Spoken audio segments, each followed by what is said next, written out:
Salut tout le monde, bienvenue à cette 10e vidéo sur le jeu War of the Ring 2e édition, publié par Ares Games en 2012. Dans cette vidéo, on va compléter notre revue des cartes en faisant la revue des cartes stratégie du Shadow Player. Alors encore là, 24 cartes, les cartes stratégie là, qui peuvent être mixées, là, certaines cartes de type muster, certaines cartes de type armée vont typiquement vous faire bouger des armées ou vont amener du recrutement, là. Beaucoup de troupes dans le cas du Shadow Player, là. Il y a besoin de monde pour conquérir la Terre du Milieu et Dieu sait que les cartes stratégie l'aident pour ça. Avant de commencer, là, je vais attirer votre attention. Là, lors du dernier vidéo, j'avais eu un questionnement sur une carte, puis j'ai trouvé un document, il faut le voir pour le croire, là, l'almanach des cartes de War of the Ring, qui en est rendu à la version 78. N'ajustez pas votre appareil. J'adore la petite quote qu'il y a au début, là, c'est la quote de Boromir quand il est au conseil d'Elrond, là, puis qui dit One does not simply enter Mordor ou quelque chose comme ça. Là, c'est devenu un meme répandu partout sur Internet depuis. Là. Alors, One does not simply play every War of the Ring card correctly. Toutes les cartes sont là avec des explications, le document en 33 pages. Alors, comme quoi, là, dans un jeu où malgré tout, là, je considère les règles très claires et les cartes très claires, l'interaction entre ces cartes-là, tout ce que ça peut amener. Alors vraiment, là, dans nos vidéos, on voit la base, là, l'utilisation peut-être là, la plus classique des cartes, là, mais là, que faire quand telle chose est en jeu, telle situation, telle patente, telle affaire, là. Vous pouvez vous référer à ce document-là. Je pense que je vais mettre le lien justement là, dans le vidéo. Là. C'est une ressource, par contre, plein de joueurs professionnels, à la limite, ont contribué à ça. Les designers ont clarifié quand c'était nécessaire. Là. Fait que bon, c'est long, mais en même temps, si vous cherchez une carte spécifique, vous tombez dessus tout de suite. Puis quand même, vous êtes capable d'avoir votre réponse assez vite si vous pognez une interaction un peu bizarroïde. Alors, lançons-nous sans plus tarder avec non la moindre des cartes, vraiment une carte très forte, Threats and Promises.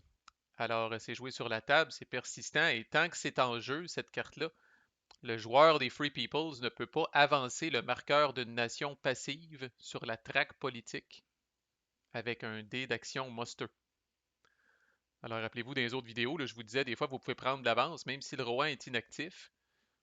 Vous pouvez dépenser des dés d'action muster pour l'avancer en prévision que quand il va se faire rentrer dedans la première fois, il va s'activer puis il va tomber en guerre. Quand cette carte-là est en jeu, soudainement, on ne peut plus faire ça. Alors, comment on s'en débarrasse? Cette carte-là est discartée le dès dans le fond, le dès qu'une nation des peuples libres avance sur la traque politique due à une attaque. Alors, dès que vous vous compromettez et que vous attaquez une nation des peuples libres, là, ça va activer cette nation-là puis ça va l'avancer. Alors, ça défausse la carte. Ou grâce à l'habilité spéciale d'un compagnon. Fait que l'habilité spéciale d'un compagnon, là, pour ceux qui se rappellent, là, entre autres, notre fameux trio, là, Boromir, Legolas et Gimli, quand ils sont dans leur pays, là, dans leur nation, là, peuvent utiliser n'importe quel dé, pas nécessairement des dés monsters, ils peuvent utiliser n'importe quel dé pour faire descendre le marqueur de leur nation sur la traque politique. Alors dès qu'ils font ça au moins une fois, cette carte-là est défaussée. Là. En début de game, là, c'est assez pénible. Là. Vos nations vont être jammées là, dans le haut de la traque politique et c'est assez épeurant. Là. Devilry Overtank, on l'a vu dans le vidéo précédent que je vous invite à regarder si ce n'est pas encore fait, les cartes character du Shadow Player. Ah, la folie de Denethor, évidemment, on ne peut pas passer à côté. On joue ça sur la table si Minas Tirith est assiégé par une armée du Shadow. Déjà, quand on joue la carte, on élimine automatiquement un leader générique des Free Peoples à Minas Tirith. Il y en a un qui est là au début de la game. Alors, minimalement, là, ce leader-là va prendre le bord. Et tant que cette carte-là est en jeu, le Free People's Player ne peut pas jouer de carte de combat, point, à Minas Tirith. Alors, il va devoir se fier à ses dés et ne pourra pas jouer de carte de combat. Alors, on peut discarter ça avec un Will of the West, ce qui est toujours un peu triste parce que c'est des dés quand même précieux, c'est des jokers, c'est des dés qui nous permettent d'amener Gandalf le Blanc et Aragorn, ou n'importe quel dé d'action si Gandalf ou Aragorn, justement, sont à Minas Tirith pour brasser Denethor un peu. Devilry of Orthanc qu'on a vu. Bon, ici commence la valse là, des cartes de recrutement du Shadow Player. Là. Comme je dis, n'ajustez pas votre appareil, là, c'est normal. Les cartes du Shadow recrutent beaucoup plus d'unités que les cartes du Free Peoples. Là. Le Shadow a besoin de bras pour conquérir la terre du milieu et ces cartes-là vont l'aider. Alors, Shadows on the Misty Mountains, vous recrutez 2 unités de Sauron, régulière ou élite, et un Nazgûl, soit dans la Moria ou au Mont Gram, qui est un peu moins connu, mais qui est ici. Drôle de place, là, mais bon. Si vous avez peut-être une visée sur Rivendell, quoique de la Moria, vous n'êtes pas loin de Rivendell aussi. Alors, ça peut être 2 trolls et un Nazgûl, quand même pas mauvais. La carte de combat Onslaught, c'est assez masochiste comme carte. Alors, après avoir enlevé les casualties qu'il y a eu dans le combat, là, du combat roll puis du leader reroll, comme Shadow Player, vous pouvez vous infliger vous-même des hits à vos unités, jusqu'à 4 hits à vos unités, pour brasser le même nombre de dés, et ces dés-là vont infliger un hit au Free People's Player sur un résultat de 4 ou plus.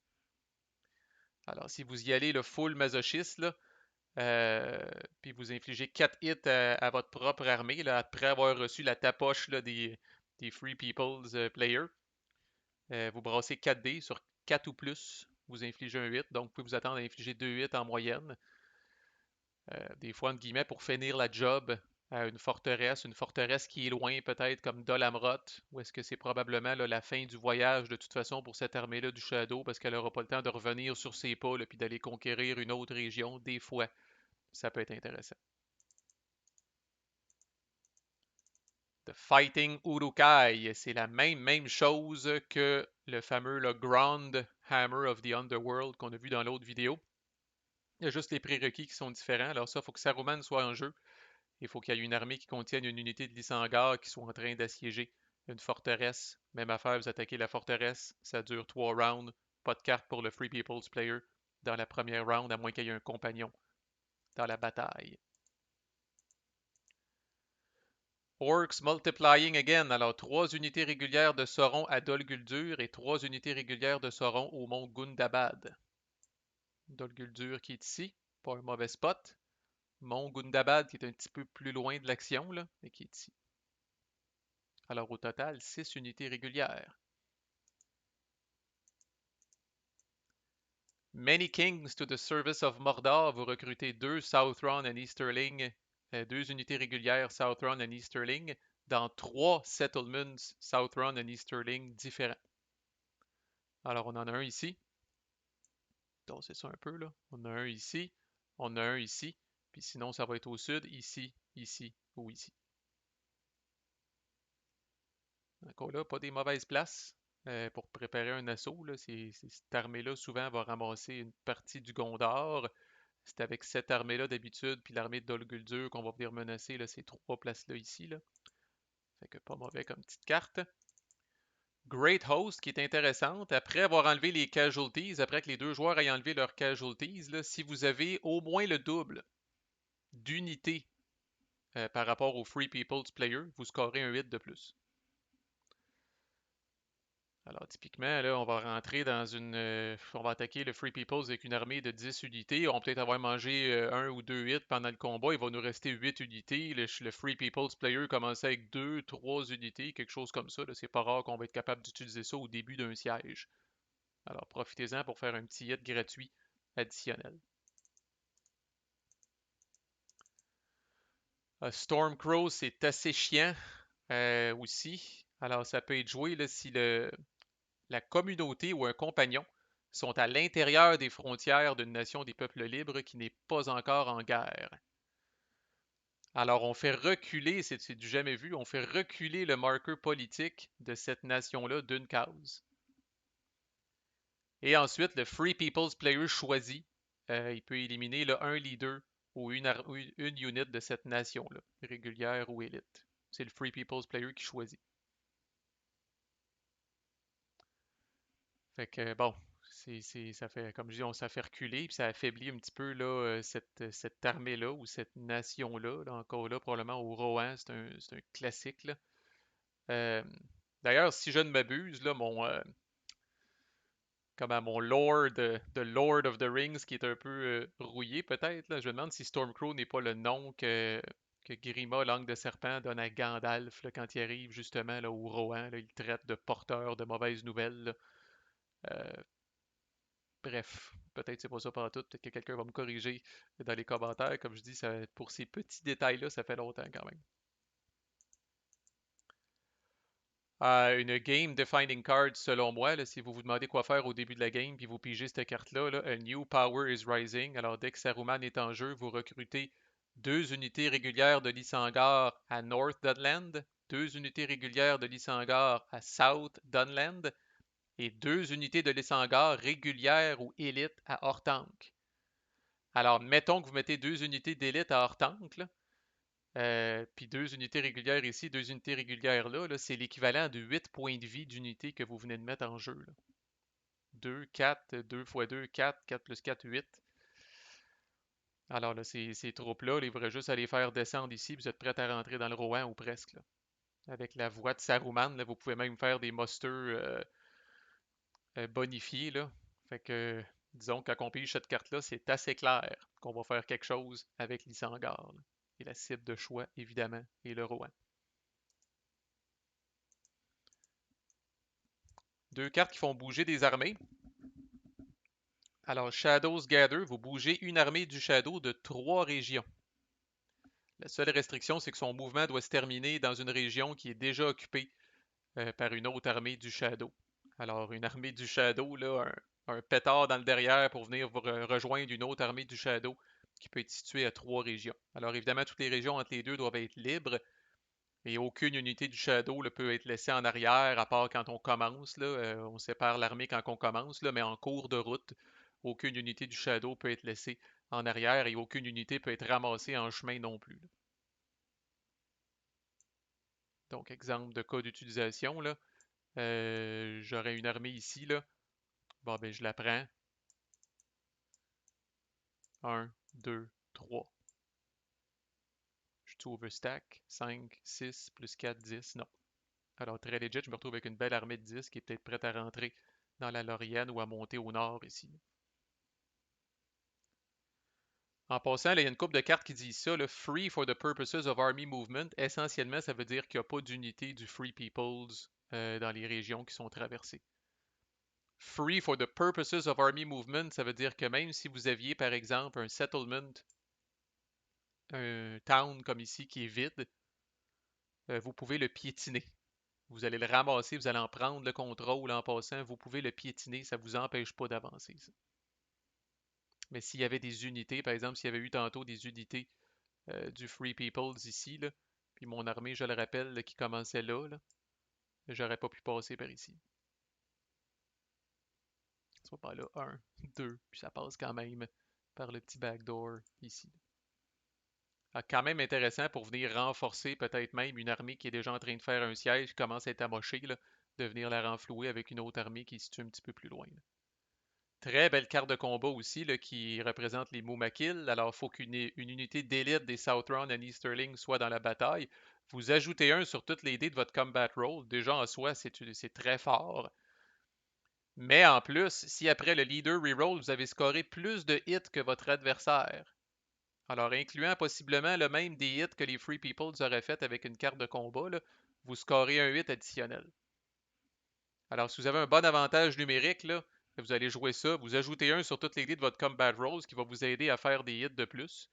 Et à la fin, là, quand on check là, les jets de combat, jets de reroll, qui a infligé le plus de hits, si c'est vous autres, vous scorez un hit de plus. Très très fort. Petite variante de l'autre carte, les ombres s'allongent, de Shadow Lengthens. Alors cette fois-ci, vous bougez 2 armées du Shadow de 2 régions chacune. Même principe. Le mouvement doit se terminer dans une région qui contient déjà une armée du Shadow. Et les régions là, entre les deux là, doivent être free for the purposes of army movement. Vous ne pouvez pas laisser du monde. Donc, dans ce cas-là, c'est 2 régions qu'on se déplace. Là. Fait que si vous êtes ici, là, je pourrais pas venir ici, laisser une de mes unités là, puis bouger juste avec la deuxième pour venir ici. L'armée se déplace dans un bloc, à part le fait que vous pouvez la splitter au début, là, après ça, elle se déplace dans un bloc jusqu'à sa destination. Alors, c'est un peu moins long comme trajet, c'est 2 régions au lieu de 3, mais c'est 2 armées qui peuvent faire ça. Alors, question d'accélérer le mouvement, là, puis de venir renflouer une place rapidement, là. Très, très bon.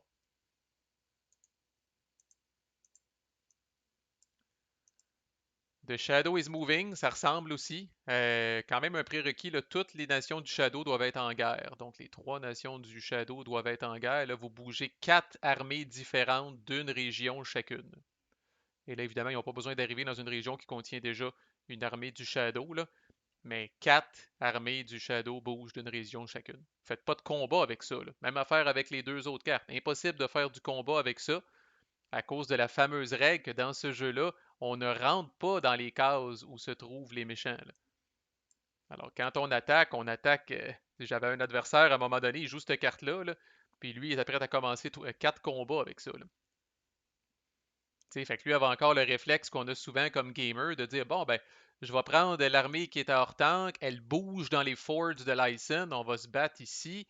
Je vais prendre cette armée-là, elle bouge en Lorien, on va se battre ici.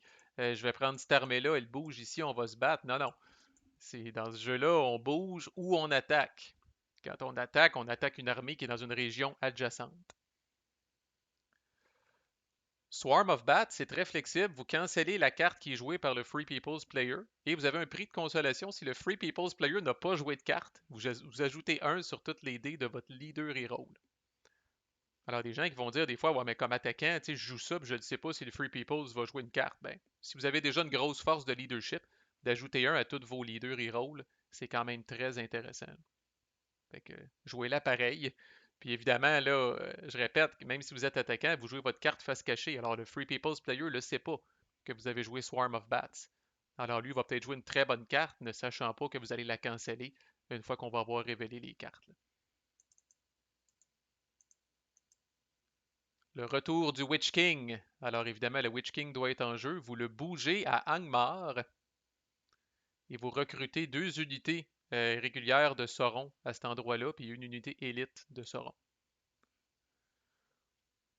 Alors, encore là, c'est un peu loin de l'action, là. Ça peut être un tremplin pour s'en venir à Rivendell ou pour faire une petite attaque là, vers la comté ou les Grey Havens à la limite, là. Mais bon, c'est un peu loin des hotspots classiques, là. N'empêche, vous avez l'équivalent de 4 points de vie d'unités qui ont été recrutés là.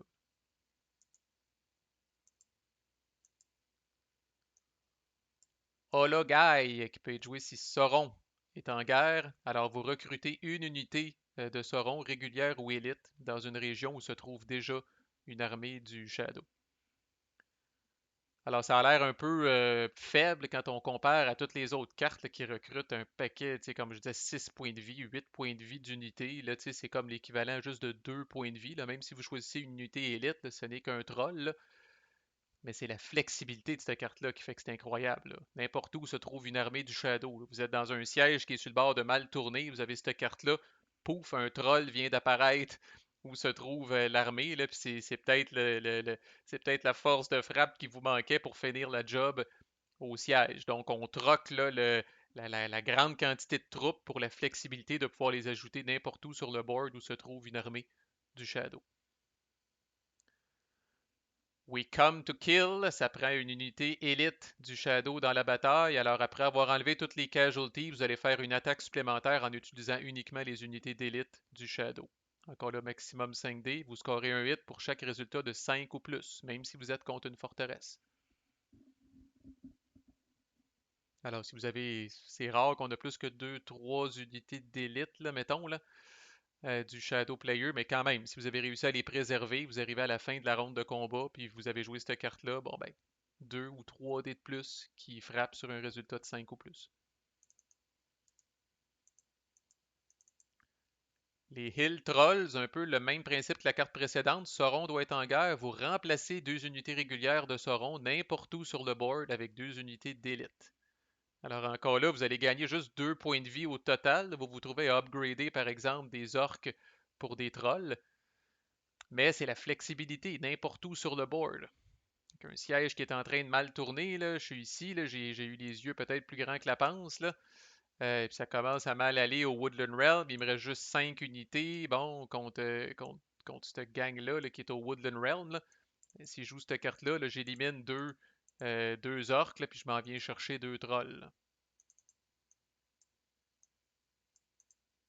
Alors j'ai le même nombre d'unités au final, mais évidemment les trolls sont beaucoup plus durables. Ils ont comme 2 points de vie, si on veut. Pourrait être passé à la moulinette aussi pour faire une deuxième round de siège au besoin. Alors flexible quand même. Halforks and Goblin Man, ça complète le trio. Isengard doit être en guerre. Vous recrutez une unité de l'Isengard régulière ou élite dans une région où se trouve une armée du Shadow. Et n'oubliez pas que les wargs, quand Saruman est en jeu, comptent à la fois comme une unité et un leader. Fait que peut venir donner un coup de main. Là, vous pouvez faire parachuter un warg ici, là, si vous voulez, pour venir renflouer là, cette armée-là. Là.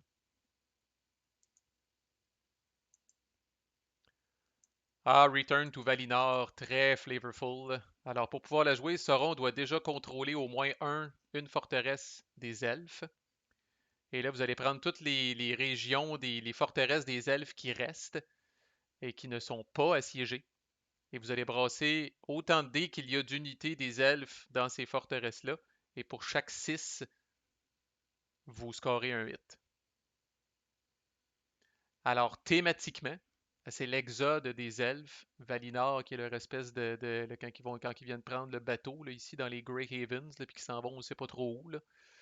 Une espèce de pays où on peut vivre en paix jusqu'à la fin de l'immortalité. Euh, donc, c'est ça que ça représente, là. Fait que vous avez au moins une forteresse elfe, donc là, les elfes trouvent que ça commence à brasser un peu trop, là, puis ils se disent pourquoi pas. Nous, on a le luxe de partir en bateau là-bas, alors pourquoi pas. Alors, supposons que vous avez conquis la Lorienne, là, ben vous brasserez 2 dés pour les Grey Havens, 2 dés pour Rivendell et 2 dés pour le Woodland Realm. Si vous pognez au moins un 6, chaque fois que vous pognez un 6 là, avec ces dés-là, là, vous venez d'infliger un 8 à ces unités-là. Thématiquement, il y a des elfes qui ont quitté.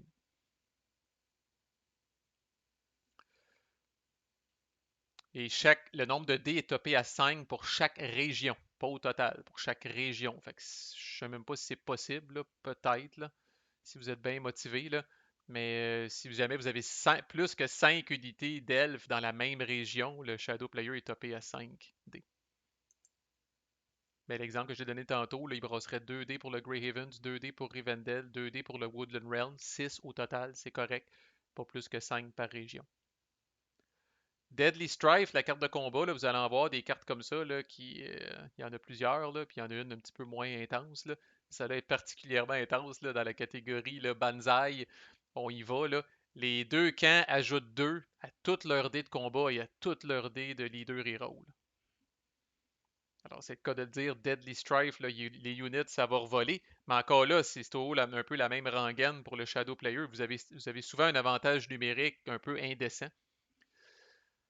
Alors, pour vous, de faire ça, vous allez le faire sur 5 dés de combat avec 5 dés que vous allez rebrasser. Et des fois, le pauvre Free People's Player va avoir ce bonus-là, mais tu sais, il y a juste 2 unités de combat puis un leader. Fait que tu sais, il peut pas en profiter autant que vous autres. Alors, vous avez l'avantage même si ça fait en sorte que vous allez recevoir plus de hits, là, le Free People's aussi va recevoir plus de hits. Puis au final, c'est probablement ça que vous voulez. Là, vous voulez l'exterminer à tout prix. Là, et le plus rapidement possible, souvent.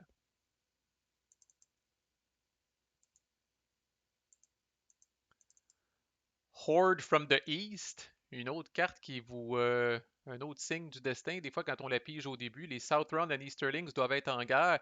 Vous recrutez 5 unités de Southround and Easterling, 5 unités régulières, dans une free region à l'intérieur de leur nation et qui est adjacent là, à l'est du board, si on veut. Alors, East Rune, South Rune, où vous avez aussi, là, bon, Kand puis Far Arad. Alors, ça compte, ça aussi. Alors, ça dépend où est-ce que vous voulez foncer, là. J'ai bougé les unités un peu, là, mais normalement, il y a quand même du monde ici, là, à Eastrun puis à Southern. Donc, de rajouter 5 unités ici, là, encore là, le destin vous envoie un signe de peut-être focuser ici. Mais vous pourriez les ajouter là aussi pour venir supporter là, une attaque contre le Gondor.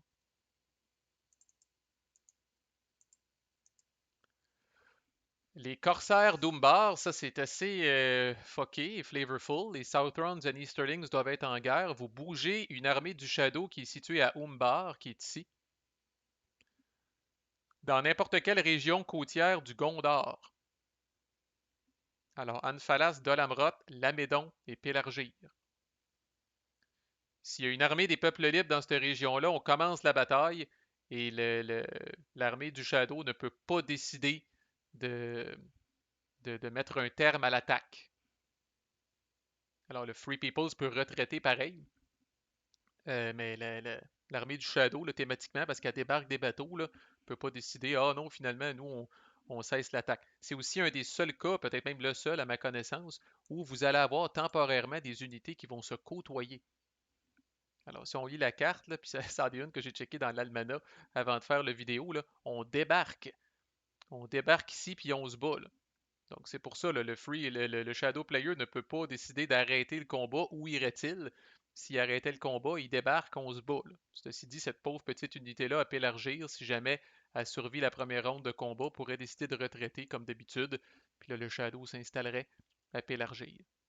Si vous débarquez à Dol Amroth, qui est une autre destination de choix, si c'est une situation comme ça, rien n'empêche quand même le Free People's Player de s'en aller derrière les murs de la forteresse et that's it, le card play est fini. Vous êtes installé à Dol Amroth en situation de siège.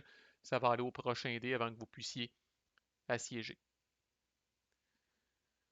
Puis là, c'en est une où il y a beaucoup de règles, tu sais, parce que qu'arrive-t-il s'il y a déjà des unités dans la région? Est-ce que je peux dépasser la limite de 10 unités? Non. Alors, dès que les unités arrivent dans la région, là, vous devez ramener ça à un maximum de 10.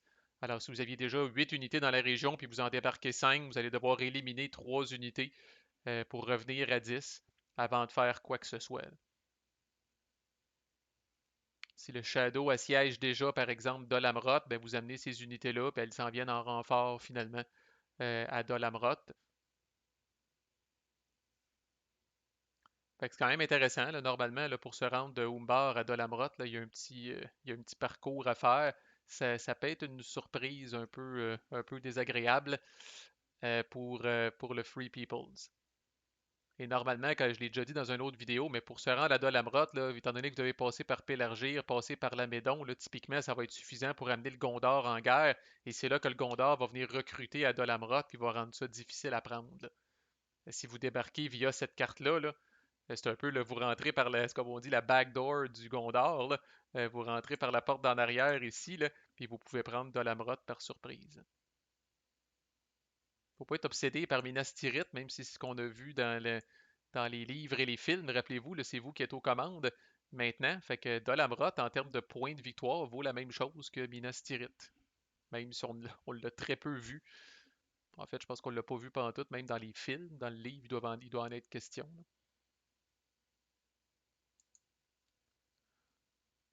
OK. Donc c'est ça, ça m'énerve depuis tout à l'heure. Dans la catégorie, merci Marco de nous avoir dit que cette carte existait. The Day Without Dawn. Alors, dès que toutes les Shadow Nations sont en guerre, soyez vigilants comme Free People's Player. Le Shadow Player peut jouer cette carte-là qui fait en sorte que tous les dés Will of the West du Free People's Player sont discardés.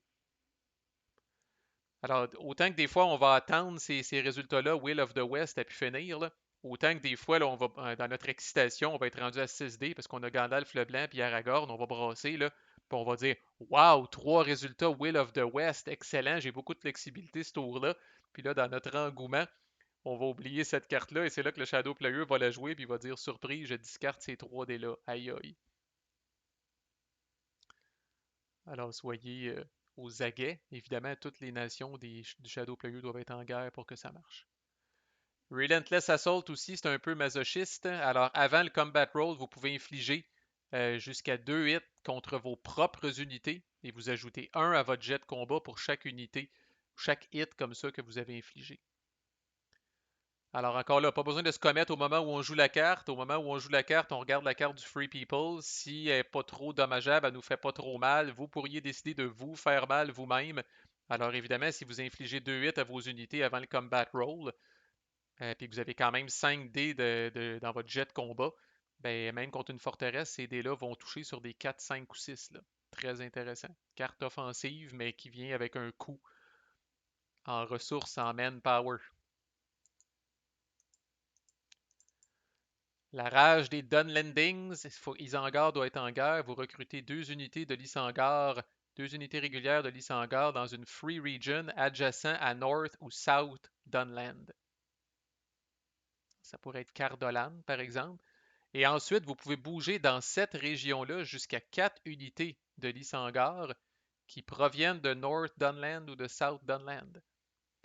Alors, vous pourriez faire apparaître 2 unités de Lissangar ici, puis ensuite vous pourriez prendre l'équivalent de 4 unités qui se trouvent là, puis les amener ici. Alors, soudainement, vous vous retrouvez avec une force quand même appréciable ici, qui va probablement se diriger soit vers la comté, les Grey Havens, ou si vous les avez fait apparaître ici, peut-être que vous allez vers Rivendell. Fait qu'on voit comment les cartes nous amènent dans des directions très intéressantes, des scénarios qu'on n'a pas vus dans le film, où Lysanger attaque Rivendell, attaque les Grey Havens, la comté, etc. Là, donc, quand même toujours très intéressant.